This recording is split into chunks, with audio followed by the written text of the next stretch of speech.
Hello, and welcome back to 365 Days with mxmtoon. I'm Maya, a singer, songwriter, video maker, Oakland native, and major fan of alien conspiracy theories. I'm also a big history nerd. I love untold stories, gross facts, hidden secrets, and anything weird, dark, and funky from the past. So each day, I'm going to share one of my favorite deep cuts with you. Let's take a look at today's story. It's 365 with mxmtoon.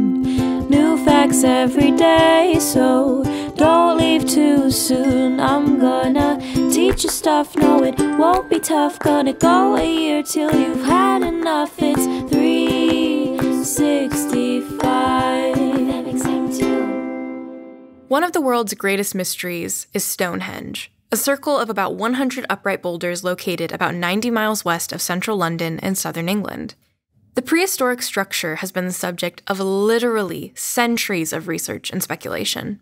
The first written documentation of Stonehenge dates all the way back to 1130 AD, when a historian named Henry of Huntingdon wrote up the history of England, and by then, Stonehenge was already several thousand years old. In fact, when the Romans conquered England in 54 BC, Stonehenge had probably already been around for about 2,000 years. Not that anyone knows for sure, though. Archaeologists think Stonehenge dates all the way back to 3000 BC, though some think that it was built in stages and served a variety of functions over the course of hundreds of years. According to myth, Stonehenge was built by the wizard Merlin, and that the stories came from the giants, which is fun to think about, but probably not true. There are also a lot of people who think Stonehenge was built by aliens. And as a strong believer in the extraterrestrial, I'm not convinced. Modern historians believe it was actually several different prehistoric tribes who were responsible for building Stonehenge, and that Stonehenge was probably used as a burial site, thanks to all of the human remains archaeologists have dug up over the years. They also think Stonehenge might have been used as a religious site. In fact, historians have noticed over the years that Stonehenge is perfectly aligned with the winter and summer solstice, leading experts to believe prehistoric tribes used it as a solar temple. For years, Druids, witches, and other religious sects would celebrate the solstice at Stonehenge. Unfortunately, though you used to be able to walk around Stonehenge and cast as many spells as you wanted, the whole thing is roped off now to protect the structure. I think it's to stop the spells, but okay. Even still, people gather around Stonehenge each solstice, rope notwithstanding, to celebrate the longest and shortest days of the year. Speaking of that rope, who owns Stonehenge? It's technically the Crown. No, not the Netflix show, the actual UK monarchy, but that hasn't always been the case. From what we know, Stonehenge had a series of owners starting around the 12th century, when that Henry of Huntingdon we talked about earlier was the first to document its existence. During Henry VIII's reign, Stonehenge was seized from an abbey that owned it. And in 1540, Henry gave Stonehenge and the surrounding land to the Earl of Hertford, the brother of Jane Seymour, one of Henry's infamous 8 wives. It changed hands a few more times among nobility until the Antrobus family of Cheshire bought the estate in 1824, and it stayed in the family for about 90 years.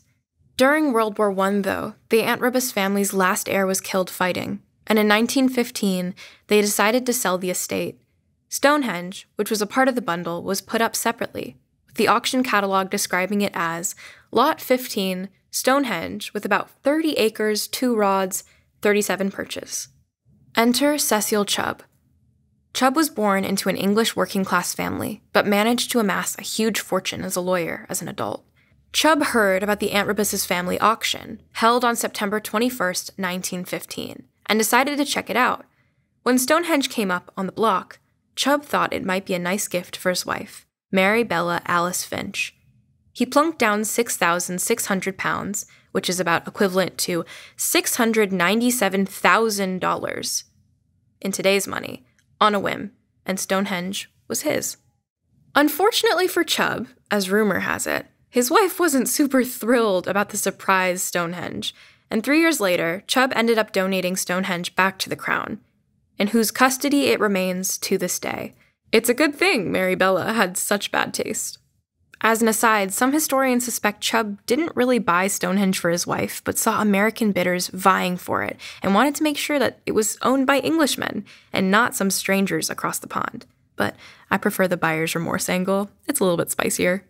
So that's it for Stonehenge, home to prehistoric skeletons, history buffs, patriots, witches, and probably aliens.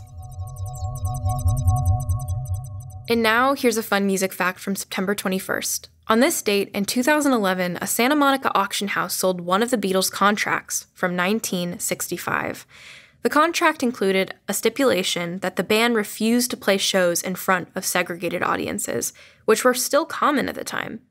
The contract was specifically for a show at Cow Palace in California, but the Beatles had made their stance on segregation clear in the past, refusing to play a segregated show in Jacksonville, Florida in 1964. "We will never play to segregated audiences, and we aren't going to start now," John Lennon said at the time. "I'd sooner lose our appearance money." That anti-racist stance was worth a lot of money 4.5 decades later. The contract sold for $23,000, a good $20K more than they ever expected it to go for. And now it's time for our final segment of today's episode. I will dig into a September 21st of my life and let you know what I was up to. Oh my gosh. Okay, wait. On September 21st of 2018, I got my first tattoo, and I now have, I think, 4 of them. So I've turned into a little bit of a tattoo addict. But on September 21st of 2018, my mom and I went and got matching tattoos to celebrate me turning into a legal adult. And it was really fun. My mom and I both have matching cherry blossom branches on the inner side of our right arm on the bicep area.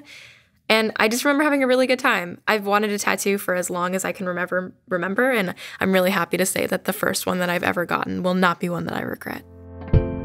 And that wraps up this episode of 365 Days with mxmtoon. Again, thank you all so much for taking the time to listen, and I'll talk to you tomorrow. It's 365 with mxmtoon. New facts every day, so don't leave too soon. I'm gonna teach you stuff, no it won't be tough. Gonna go a year till you've had enough. It's 365 mxmtoon. Thanks for listening to today's episode of 365 Days with mxmtoon. Make sure to subscribe wherever you listen to podcasts and follow along with us on social media at 365 Days mxmtoon on all platforms.